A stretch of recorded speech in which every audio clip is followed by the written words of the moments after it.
சத்தியம் நீதான் சகலமும் நீதான் நித்தியம் என்னில் நிலைப்பவன் நீதான் அருணாச்சலா உனை நாடினேன் அருணாச்சலா உனை நாடினேன் சிவலீலை செய்யாமல் சிறு ஏனையாட்கொள்ள சிறிதேனும் தயவோடு அருள்வாயப்பா சிறிதேனும் தயவோடு அருள்வாயப்பா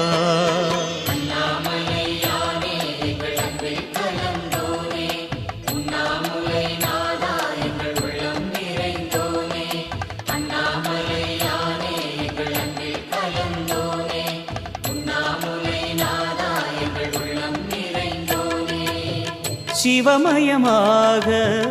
தெரிகிறதே சிந்தையில் சிவயோகம்